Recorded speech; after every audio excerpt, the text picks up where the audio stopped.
If you use my secret strategy for betting throughout this year, you'd have received a 25% return on your money.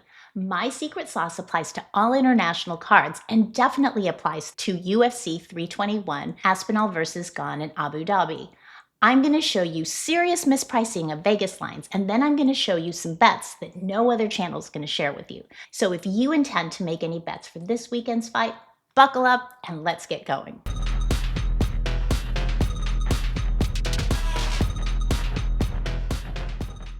Now here's the secret sauce.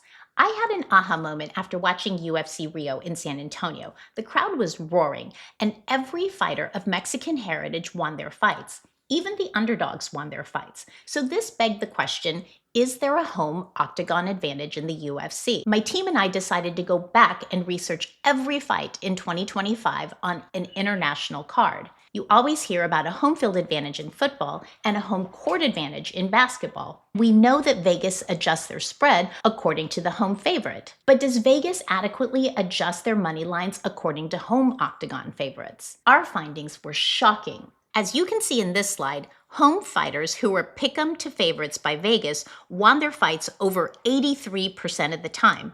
To put this into perspective, if home fighters win 80% of the time, their lines should start at minus 400. Non-home fighters, or the away fighters, only won their fights 43% of the time.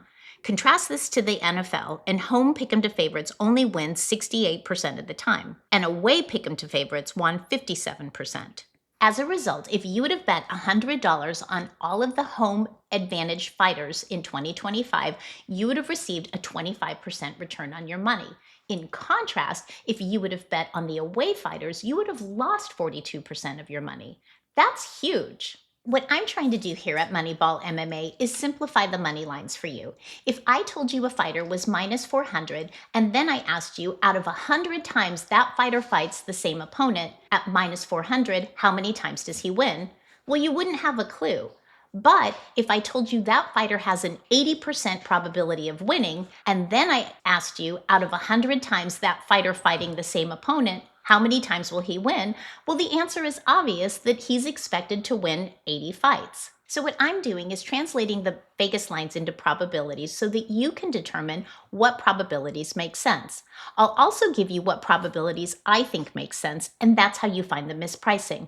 I'll tell you what Vegas is implying in the probabilities, and then I'll tell you what I think the probabilities are, and then you can decide who's right. So back to the home fighter advantage. I've adjusted the probability of a fighter winning by adding a 10% probability to the home fighter and subtracting a 10% probability for the away fighter. This provides a similar advantage as the NFL does with the home team. I strongly believe that the home fighter advantage is conservative based on my team's exhaustive research, which shows that the home fighter advantage is bigger in the UFC than it is in the NFL. And here's the crazy thing, Vegas isn't adjusting for these home fighter advantages in their money lines. Now comes the fun part. I'm always looking for an edge versus Vegas to make some money. The way I make money on UFC betting is that before I even look at the Vegas money lines, I determine the probability of a fighter winning. And then, if that fighter does win, I determine what the probabilities are that that fighter will win by knockout, TKO, submission, or decision. Then I compare that to AI to see if there's any craziness going on. And if there's not, then I convert that probability into my own money line. Lastly, I compare my new money line against Vegas money lines to see if there's any major mispricing. In summary, who I think is most likely to win is not necessarily how I bet. I look for the mispricing of lines and I structure my bets to provide asymmetric returns.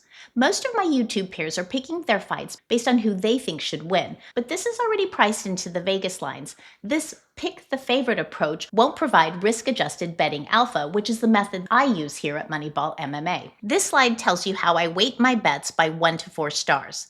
I don't have any 4-star bets this week. There just wasn't anything out there that would give me excess returns. You'll notice a trend going on here. Most of my bets are on Muslim fighters versus non-Muslim fighters. This is because I don't think Vegas is adequately adjusted for the home fighter into their money lines. And this mispricing is where I think most of the alpha in my bets is going to come from. I have 3 1-star prop bets, which I weight 25% of my normal bets. Number 1, Ikram Alaskarov by submission plus 550. My implied betting line is plus 305. The actual betting odds are plus 550, and my edgy bet advantage is plus 245. Number 2, Tom Aspinall by submission plus 300. My implied betting line is plus 225. The actual betting odds are plus 300, and my edgy bet advantage is plus 75. Number 3, Walter Walker by submission plus 140. My implied betting line, plus 105, my actual betting odds, plus 140, and my edgy bet advantage, plus 35. Walker is the heel hook king, and he's won his last 3 UFC fights by heel hook. Sutherland is top heavy, who throws looping hooks like a tough man fighter, and is making his debut in the UFC. Sutherland has faced little grappling in his previous fights in the European level fight league. For my 2-star bets, I have 4 parlays and 1 prop bet, which I would weight 25 to 75% of my normal bets. Number 1, 3-fighter parlay paying plus 239. Nasrat Haqparast minus 110, Ikram Aliskerov minus 230, and Tom Aspinall minus 355. Number 2, a 3-fighter parlay paying minus 116. Umar Nurmagomedov minus 625, Tom Aspinall minus 355, and Azat Maxim minus 395. Number 3, a 2-fighter parlay paying plus 265. Nasrat Haqparast minus 110, Abdul Karim Al-Sawadi minus 102. Number 4, a 2-fighter parlay paying minus 127. Azat Maxim minus 395, Ikram Aliskerov minus 230. And number 5, Azat Maxim by knockout or TKO at plus 450.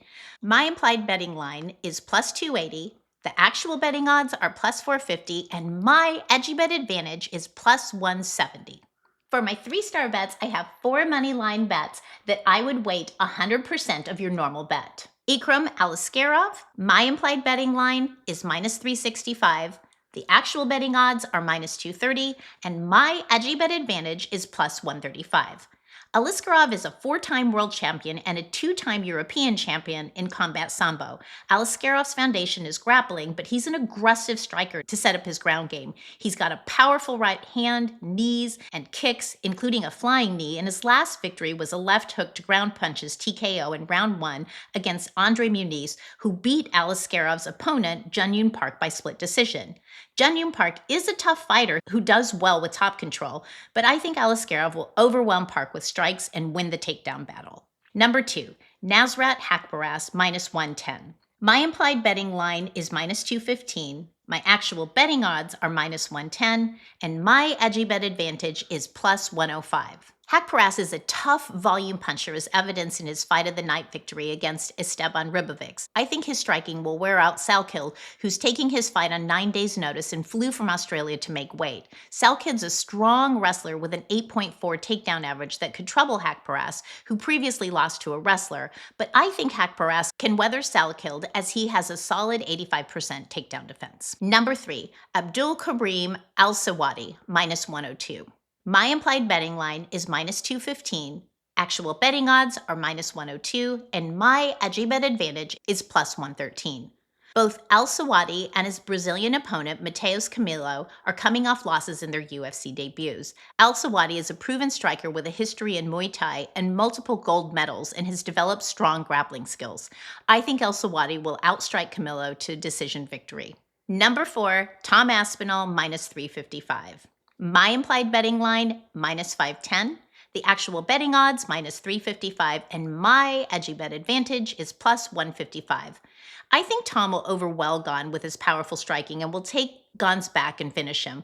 While Gane is athletic for a heavyweight and he's durable, he went 5 rounds with Francis Ngannou. He's solid, if not overwhelming, as a powerful striker. His weakness is grappling. Gane was out-grappled in his controversial split decision versus Alexander Volkov, as well as against Ngannou, and both are not known for their grappling. There was even a recent video of Gane training for his fight with the light heavyweight Nasruddin Imavov, who's also not known for his grappling, and Imavov seems to be getting the better of Gane. Weak grappling isn't a good recipe against the strong, athletic, and jiu-jitsu black belt Tom Aspinall. I can see the fight playing out like Aspinall's fight against Andrei Arlovsky, where both fighters land significant strikes in the first round, but Aspinall uses strikes to find an opening in the second round and shoots and takes Gane's back and finishes him with the rear naked choke. There you have it. Those are my picks for UFC 321 Aspinall versus Gane in Abu Dhabi.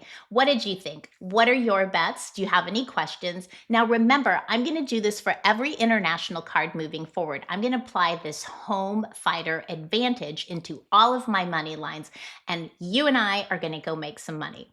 All right, put your comments below and enjoy the weekend. I'll see you real soon.